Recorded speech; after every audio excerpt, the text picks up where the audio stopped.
Welcome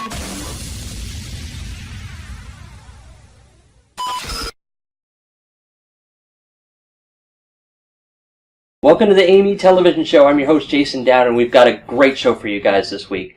But before we do anything, go check out our website when you get a chance. It's www.theamemagazine.com. You can also find us on various social platforms like Facebook and Twitter. All you have to do is go to facebook.com/The AME Experience, and of course Twitter is @Dowd Studios. Now, we went to Epcot for a great festival. It's called the 2017 Flower Garden Expo, and they do some amazing things with all kinds of plants, and they turn them into Disney characters, and they even kind of accentuate it with paint and stuff like that. It's gorgeous. It's a work of art. So we got a chance to go check out all these amazing works of art, these amazing plants, and the gardens. And I'll tell you what, their garden is even better than something I could ever come up with, and it's an amusement park, which is embarrassing. But nevertheless, it is absolutely worth taking a trip to. They have it every year, so if you missed the 2017, don't worry, they will have one in 2018. All you have to do is go to the website and check out when they have this particular expo. And we got to see some butterfly gardens and so much more, so let's go check out this expo, and we'll be right back after this.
All right, guys, we are back. Now, while we were at Epcot, we ran into our friend Ashley. Now, you've seen her on the show a couple of times. She's been performing at Disney Springs, and she also came down here on vacation last year, and we talked to her at one of the resorts. But this time, we caught up with her at Epcot.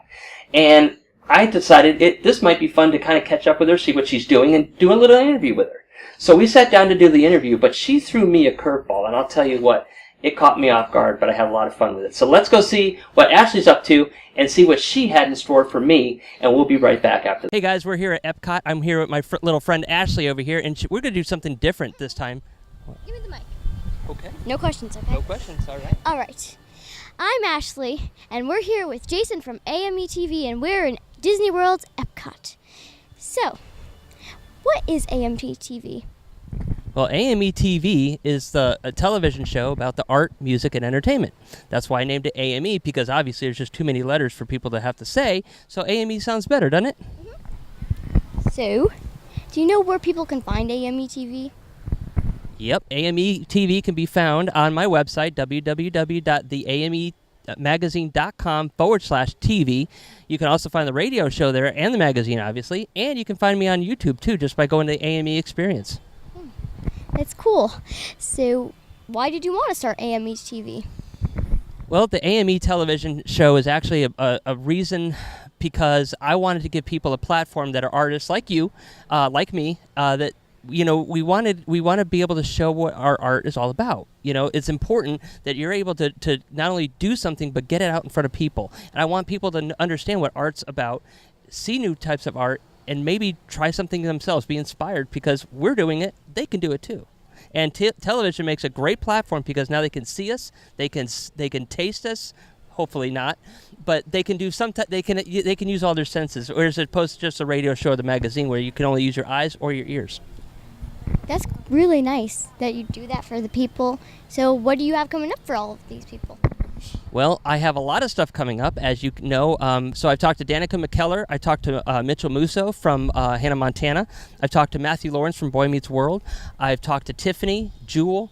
I talked to Nikki DeLoach, who was a Mouseketeer for the new Mickey Mouse Club, and a lot of other great people. And one of the cool things that I've been able to do now with my television show is I'm actually able to interview people from around the world because now I can do Skype video. So if you're an artist and you're doing any type of art, whether you wrote a book or you did some type of art, 3D art or whatever it may be, I can get you on this television show and you don't have to leave the comfort of your home. That's really cool, isn't it? Yeah. So you're still going to get all the point of view stuff that we do here, like at Epcot and point of view rides and in-person interviews, but you can also do it that way too. That's nice that you don't have to leave your home or anything. Isn't it? Home sweet home. But, so do you have a favorite ride here? So my favorite rides here would be Spaceship Earth. I love Spaceship Earth, but I also like the Test Track, and I just experienced soaring, which I really love soaring. That's a lot of fun, and it hits your senses with your nose, the coolness depending where you are, and you get to fly around the world. Just pop out at you. That's right. And scare you, like that happened to me last time. And do you like all the topiaries and the Flower and Garden Festival? The Flower Garden Festival is really cool. I mean, it's amazing what they're able to do with these plants. I mean, some of them they're works of art. Yeah. And then the butterfly garden that we went into, I had a butterfly land on my back today. That was really cool. I think it was licking my sweat, but I'm not 100% sure about that one. And it had like broken wings too. It looked like it had bites. Yeah, it did. It did have broken wings. It was a pretty beat up looking butterfly, but I'm a pretty beat up type of guy, so we fit in perfectly. And didn't you say you liked the monarch butterflies, and that's the type it was? Yes, I do like monarch butterflies. And in fact, when my grandmother had passed away, when we were at the cemetery, they were about ready to, we laid her on the grave, and a monarch butterfly landed, and there was no flowers anywhere, which was really interesting, because they're supposedly, I guess it's a sign of new birth, or maybe that there was an angel around. So that was really neat. That's really nice. It was like a symbol or something. And one more thing. Okay. Name 5 things you love about your wife. 5 things I love about my wife. Well, she's fun. She puts up with all the stuff that I put her through. She's pretty. She likes to. How many is that? 3 so far. I like that she has a sense of humor, and I don't know anybody that could be around me without a sense of humor. So I like that she has a good sense of humor, and she loves animals like I love animals. So, we have 3 rescue animals, 3 rescue dogs, and we have 3 chickens, and she puts up with my love of animals because I would probably have a lot more. My happy room would be a room full of dachshunds because I love dachshunds. I really like corgis too, their little tiny feet. Oh, yeah, and their little bubble butts, how they jiggle when they walk. That's really fun. Yeah. So, is that all the time we have? I think that's about all the time we have. All right. Bye, people. Limo Bob builds, sells, and rents the world's finest, longest, and most exotic limousines in the world. We provide every imaginable vehicle, from a 4-passenger town car to a 10-passenger Bentley Rolls and a Hummer for $20. We even have a one-of-a-kind 727 jet limo. And we offer a complete consulting package where Limo Bob comes to your location and shares 3 decades of experience in 3 days with you. Call 708-945-LIMO and visit limobob.com.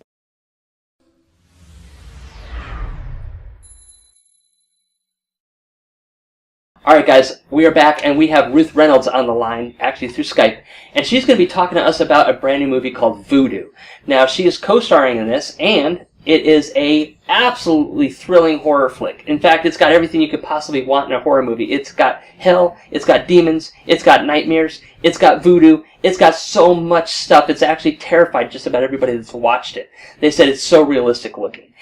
She's going to be talking to us about her career and her role on Voodoo. So let's go talk with Ruth Reynolds on Skype, and we'll be back after this interview. Welcome to the show, everybody. I have on the line with me a very special guest. Her name is Ruth Reynolds. She is in a brand new horror flick called Voodoo, which is a real portrayal of hell. I actually heard it's pretty scary. And she has been on a couple of things like The Guest House and Conan and a bunch of other things. So welcome to the show. How are you doing today? Good. Thank you for having me. So let's kind of learn a little bit about you before we get into the movie. How did you get started into acting? I actually didn't get started until college. I did a few little things as a kid, but I injured myself in soccer, and my really good roommate was in theater. And so she kind of just dragged me along to a few productions, and I fell in love, and it's just kept going from there. What was the first things you did? Was it more independent films? Was it theater, actual live theater and stuff like that? The very first thing I did was a music video for a local Texas artist, and then we did a couple short films with the same director. So my first introduction was into film, and then I also did a couple productions of plays in like San Marcos, Texas. What's the thing that you love most about being an actress? Is it playing different characters? Is it getting to try some new adventures through movies? Is it all of the above? It's all of the above. I love putting on somebody else's shoes. It's always fun to kind of tell somebody else's story and learn about other things that you might not get to experience yourself in real life. But in movies, there's no limitations. You get to be anywhere and everywhere. It's awesome. Now, it looks like you've been on some television. It looks like you've probably been in some movies as well. Do you prefer one or the other, or is it pretty much the same for you either which way? Both of them are different for their own things. I love getting to change all the time. So I guess film would be more my favorite thing because you get to shoot a story and it's done, and then you get to start something new and pick a whole new character and build that story up. And so you're always getting to consistently change. Versus TV, you're kind of your storyline is longer, but you have one character that you're playing for a long time. If you got to play any character, what type of character would be your ideal character?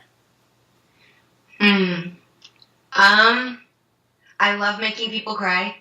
So anything that would have to be, I love drama, and anything that would be very gritty and talking about topics that people might not want to talk about, or just, I love gritty. Like, I think it would be awesome to be like Girl with a Dragon Tattoo type of gritty. I love that type of role. So then really the voodoo role is pretty close to what your ideal role would be then. Yeah, it was a lot of fun. I mean, it was a little more, the character's a little more happy and kind of go-lucky, just being the cousin, kind of welcoming her other cousin in. But the whole idea of that story, yeah, I love how gritty voodoo went, and it had no boundaries. It just kept pushing them. Was this really your first horror movie at all, or did you do some other type of horror type drama before? I've definitely done a couple horrors before this.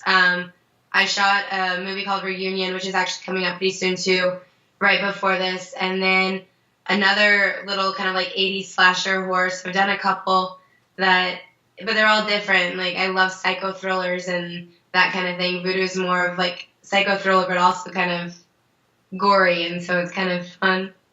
Well, I'll tell you, I've always wanted to be an actor, but I can't remember the lines, and I think that's because of what I deal with physically myself, an ailment that I have.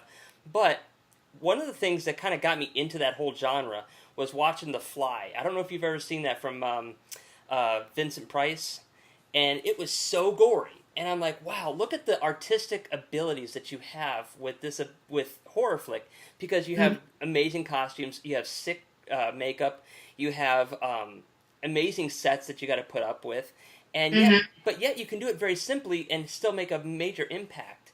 Yes. What was it like for your set on Voodoo? Was it really powerful? I mean, from what I saw with the pictures, it looked pretty intense.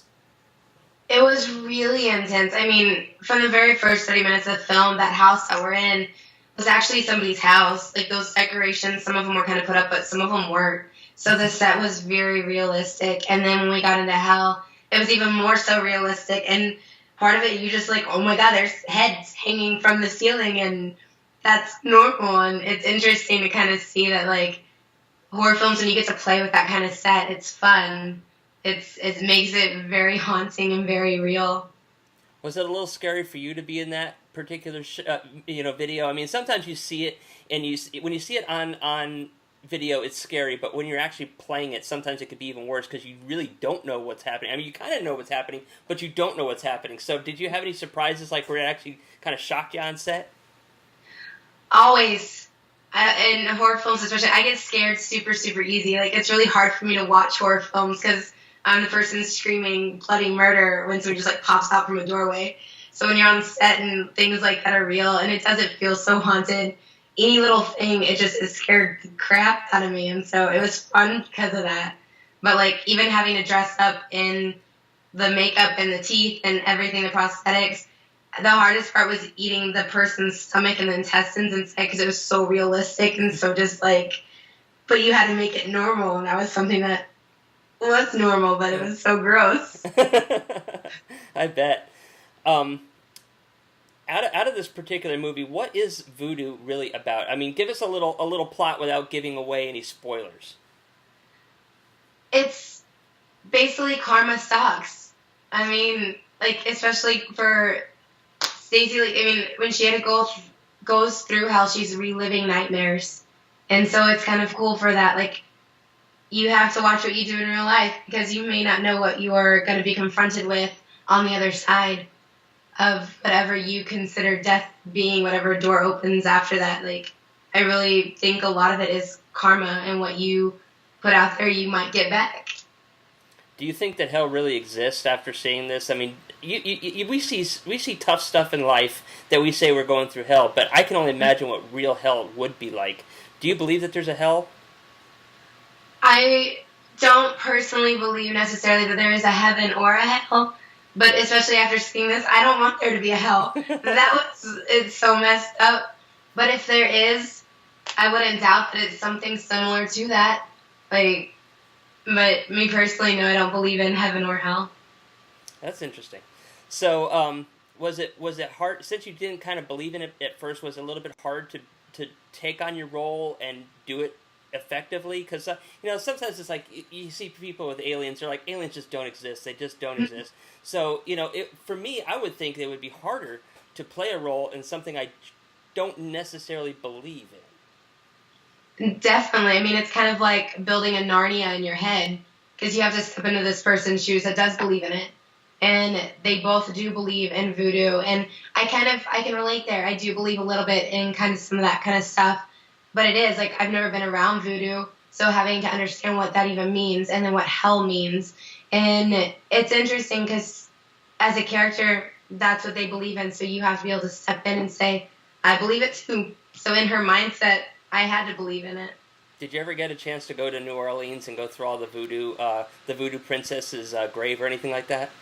Not yet, but I can't wait till I get to. Like, I'm so excited to go to New Orleans and actually, like, go through all that kind of stuff. The history is freaking phenomenal there. What's her name? Madame LeBeau, I think it is.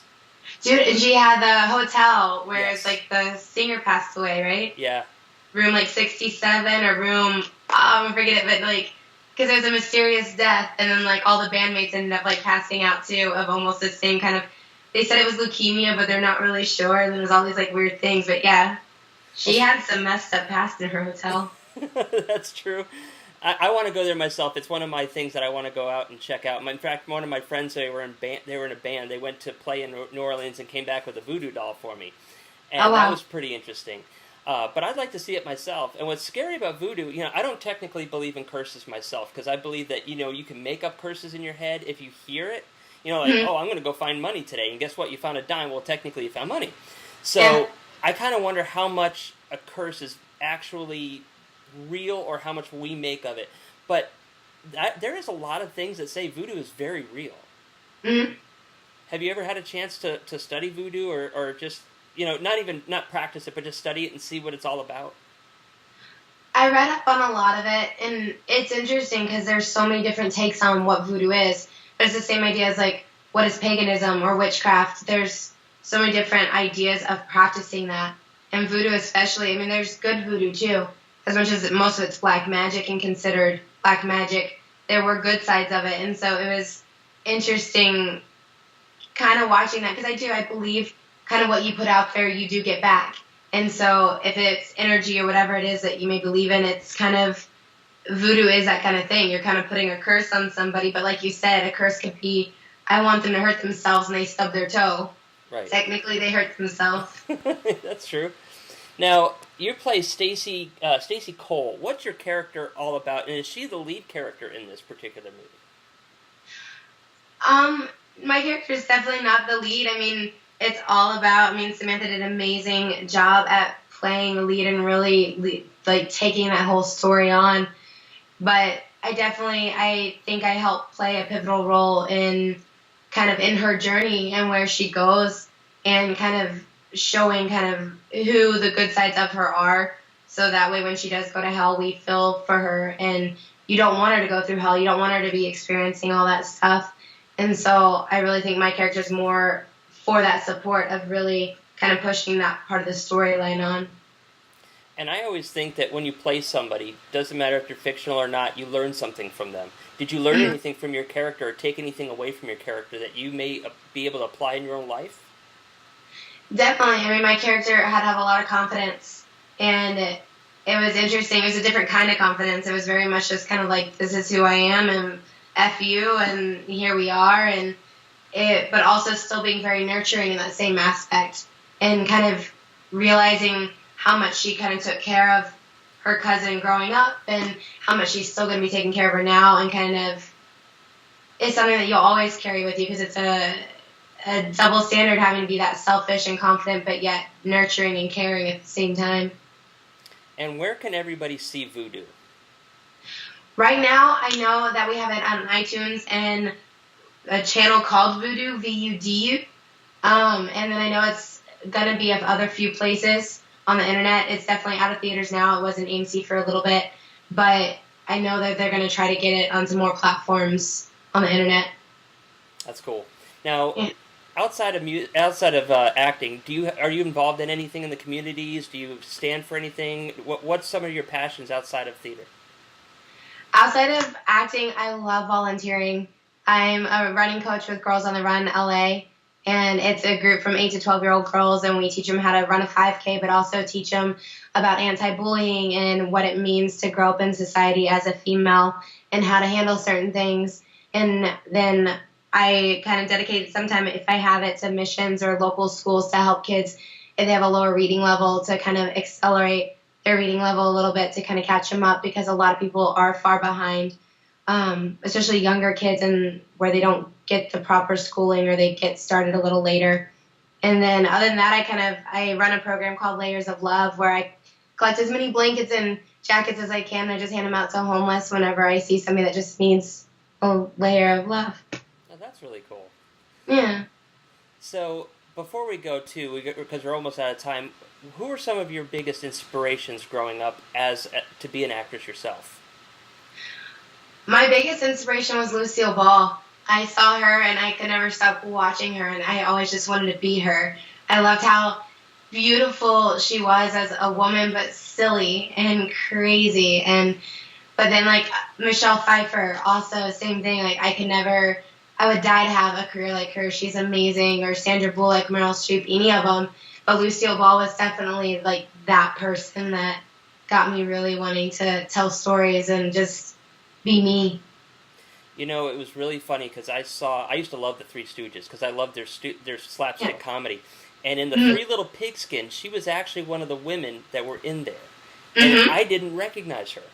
You know, because she looks so different. Obviously, you can't tell because, you know, they didn't have the coloration of the skin or the hair or anything like that. And now, because it was a black and white video. But, man, I'll tell you what, that was so cool to see her that young. And then see her as she was as Lucille Ball in I Love Lucy and stuff like that. It's really cool. It's so crazy. She's amazing. Well, thank you for coming on and sharing your experiences with Voodoo. And hopefully we'll be able to get you seeing some new stuff coming out. And also, how can people follow you if they want to see what you got coming out in the works? I post everything on my social media, and my tag for everything for Instagram, Twitter, Facebook, all of them are Ruthie3687. So if anybody wants to know anything, they can just look it up, and I post it all the time. All right. Well, thank you for coming on. This is fun, and I can't wait to see Voodoo coming out. And people, check it out when you get a chance. It's on Amazon, iTunes, and all other kind of places. Thank you for having me. You're welcome. The AM/FM 24/7 Roku channel broadcasts all of our shows on demand. To ensure reliability, we store and stream our content on the same servers as Netflix and Amazon.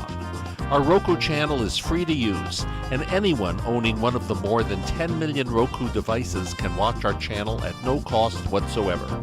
If you have a television show or are thinking about producing a show, you can be a part of AM/FM 24/7's Roku channel. Watch our great shows on your Roku device. It's free and more reliable than cable TV. Welcome back to the show, everybody. We had the opportunity to catch up with a good friend, Pete Trabucco. Now, Pete Trabucco wrote a book about amusement parks and roller coasters, some of the things he loves the most, but he came out with a second version of it, and it is called A Personal Guide to the Best Thrill Rides and Amusement Water Parks. This is going to be a really exciting book because he's going to give you an up-close and personal encounter of some of the best rides that he's encountered, water parks that he's encountered, and he's going to take you on some point-of-view experiences all the way through it. So I'm very excited about this. And he is also doing something very special with the proceeds that come from this book. Now, we caught up with him at the Boardwalk, which is a Disney resort here, and while he was on vacation, and we're going to talk to him about this. So let's go talk to Pete Trabucco, find out about his book, and everything he has coming up. And we'll be right back after this. Hey, everybody. I am here with Pete Trabucco, and we are at the Boardwalk, and he's sitting here at Disney. It's hot, but we're having a lot of fun, and he's here to talk about his new book. So welcome to the show, Pete. Well, thanks for having me on. It's always a pleasure to come down, especially in beautiful Disney. The Boardwalk is amazing, and he doesn't tell you this, but he's going to go on the rides with us later on today, so we're happy about that, too. That's right, and you know what's really funny is that you are a roller coaster expert, probably the roller coaster king, and I've not ridden a roller coaster with you yet. What's up with that? Well, hopefully we'll change that today. Yes, the new book is a personal guide to the best amusement parks and water parks in the country. It's from Starry Night Publications, a new, company for us.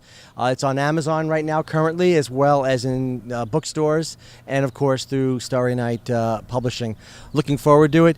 This one's got water parks as well as parks in Europe. So it's a great book. It's long in coming, and we really are looking forward to being able to do a little bit more this time with all the parks as opposed to last time where we didn't have as many, and it was sort of put together a little quicker than this one was. So how do you come up with the research? Do you physically go to these places, get on these rides, try them out, kind of give everybody like a point of view, like a review system, like Siskel and Ebert used to do for movies? In the first book, America's Top Roller Coasters and Amusement Parks, we basically asked a lot of different people, went through some of the actual, surveys that they had there.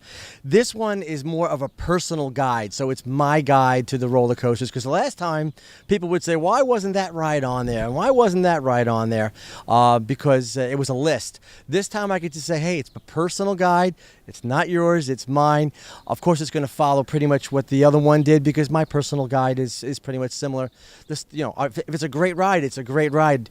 So, it's just my own personal way of me not being able to have to go do interviews or do some book signings and have somebody say, well, why didn't you mention that? So, but it has a top 40, still coasters, top 40 wood coasters, and the top 20 or 25 amusement parks, as well as those in England and water parks. So we're really, really happy about it. Did a little more research on this one, and hopefully we'll get the same response, or if not better than we did on the first one.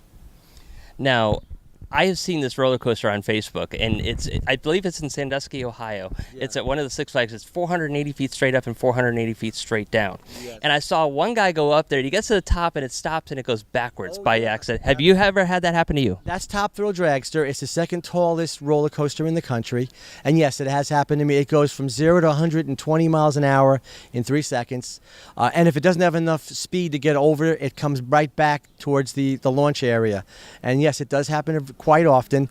Eventually it makes it over the top and comes down the other side. But it's a great ride at Sandusky, Cedar Point. My favorite there is Millennium Force. That's the one I love the most. But overall, it's great. Now, the tallest roller coaster, the one that's about 20 feet higher than Top Thrill Dragster, is in my neck of the woods in New Jersey at Six Flags Great Adventure, and that one is King Da Ka. And that's 128 miles an hour. You go up about 455 feet, which is about 20 feet taller, and it's got a little, what we call a little bunny hill, but the bunny hill is about maybe 175 feet tall, so it really isn't much of a bunny hill. The whole ride takes 0 to 18 seconds. 18 seconds, you're done on that ride. But it's a thrill. It's an absolute thrill, and if you're in Jackson, New Jersey, you probably want to ride that. Does your face get stuck like this as it's going up? Well, for you women out there, if you want a facelift to see what you look like, for about 18 seconds, you'll have that facelift. But after that, you're on your own.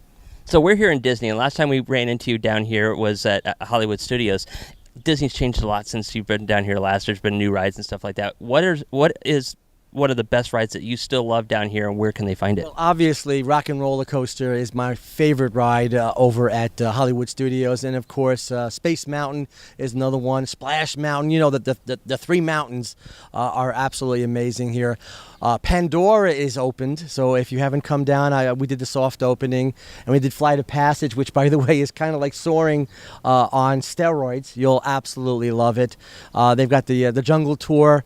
Animal Kingdom wasn't my favorite when this all started. Of course, Magic Kingdom and Epcot, which is right around the where we are right now. It's right behind us.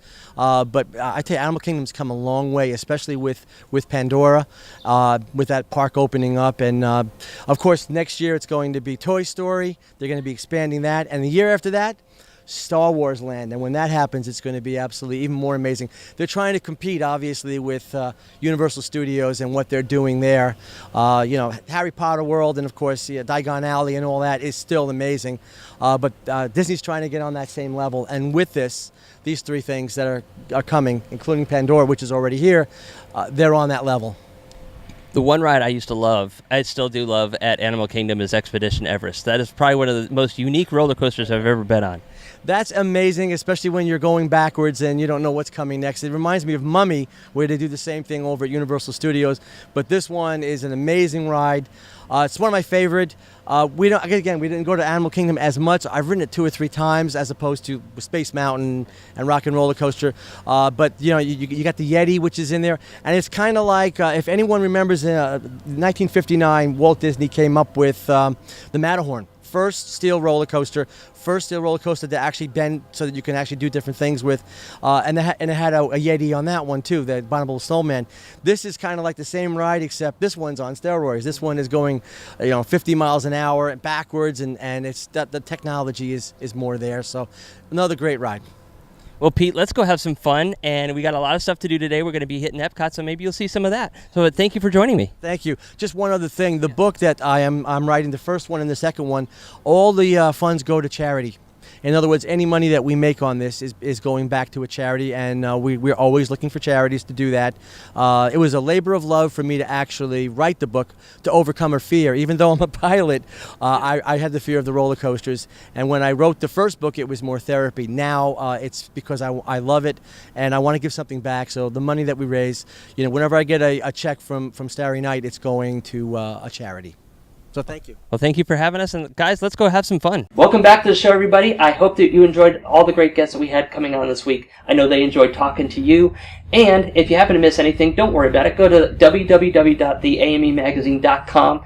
Everything's archived up there. And if you happen to miss our radio show, please check out our radio show. It's on a variety of different platforms each and every single solitary week. We have had some top-rated celebrities on there. We have had some great artists. We've had some entrepreneurs. We've had so much stuff. Man, you're going to want to check this out so they can tell you their story and hopefully get you inspired.